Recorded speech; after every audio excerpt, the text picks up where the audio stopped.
Przełom unijny przybliża ostateczną eksmisję rosyjskiej floty widmo. Polacy mogą przedłużyć mrożenie cen paliw na stacjach. Chiny zalewają świat panelami fotowoltaicznymi, korzystając na kryzysie. Jest 24 kwietnia 2026 roku, nazywam się Wojciech Jakubik, a to jest codzienny przegląd informacji sektora energetycznego i paliwowego Energy Drink. Zapraszam.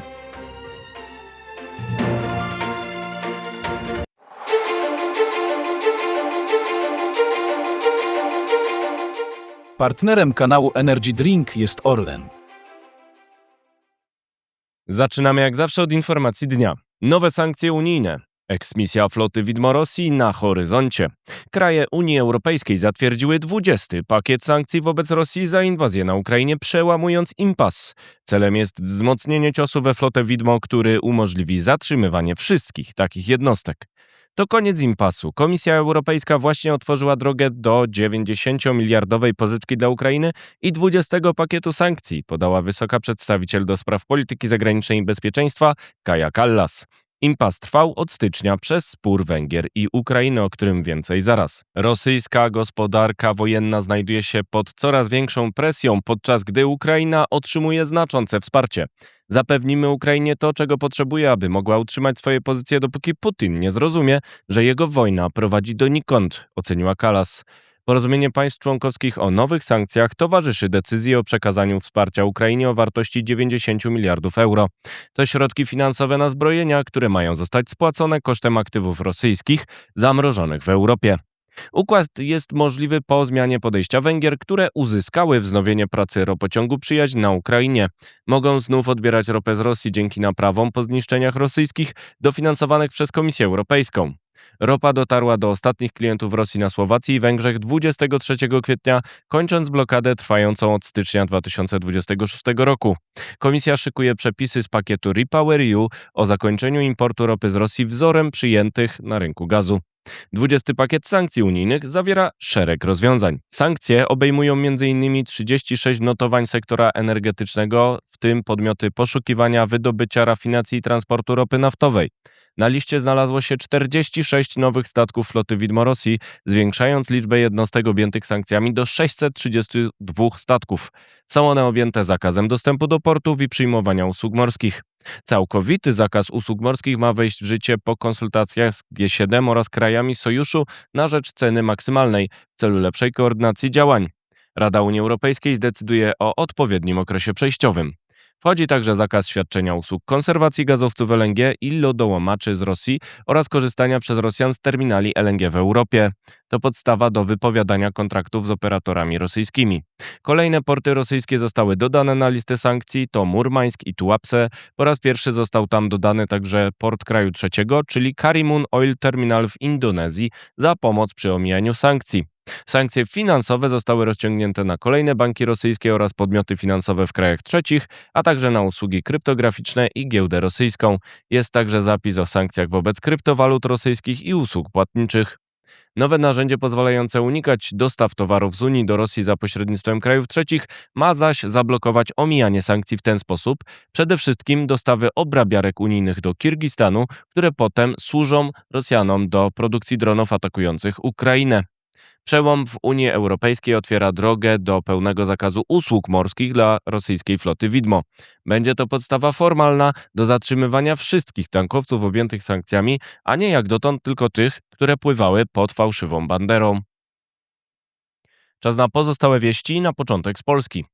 Kryzys trwa. Minister finansów Andrzej Domański przyznał, że sytuacja na rynku paliw może spowodować konieczność wydłużenia obowiązywania pakietu ceny paliw niżej, obniżającego ceny na stacjach o złoty 20 na litrze. To skutek przedłużającej się wojny w Iranie.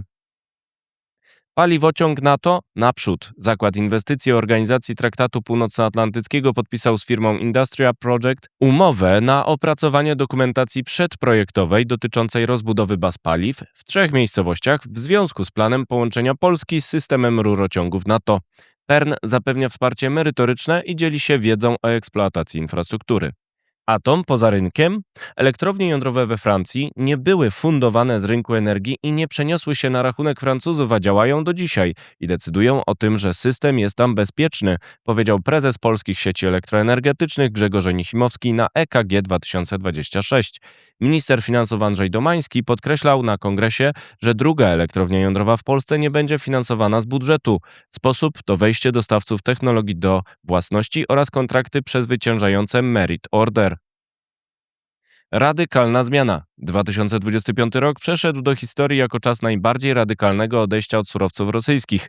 Mimo początkowych obaw o stabilność rynku, polscy importerzy LPG wykorzystali terminale morskie w ekspresowym tempie, zastąpili wschodnie LPG dostawami z Zachodu i USA.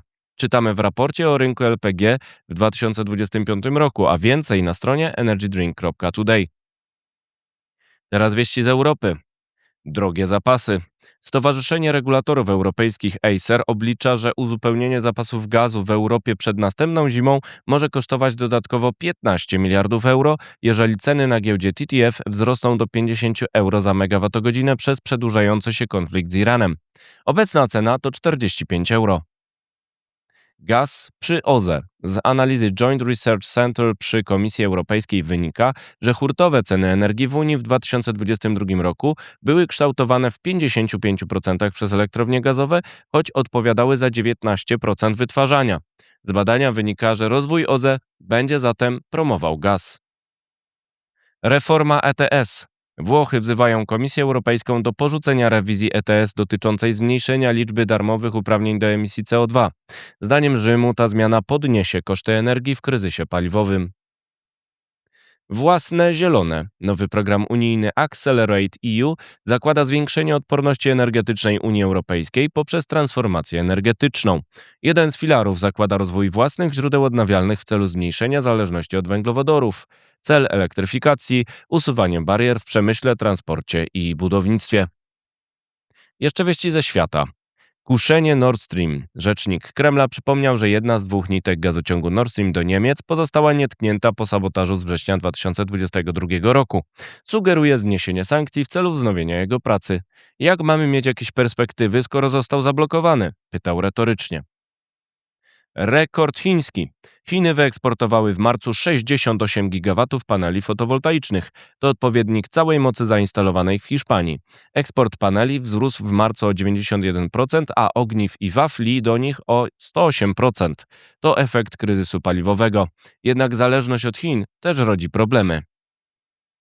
Destrukcja popytu. Według tradera naftowego Vitol destrukcja popytu dotknęła już 4 milionów baryłek dziennie. Ceny ropy były tak wysokie albo dostępność tak niska, że niektórzy klienci przestali kupować. Długotrwała depresja popytu może spowodować recesję, ale także trwałą zmianę zachowania na rynku.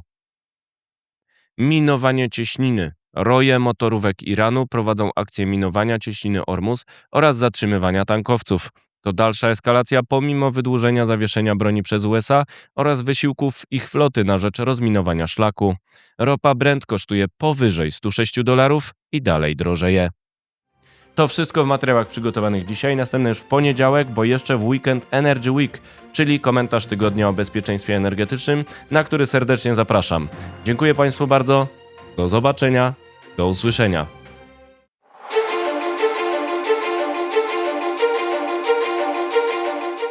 Partnerem kanału Energy Drink jest Orlen.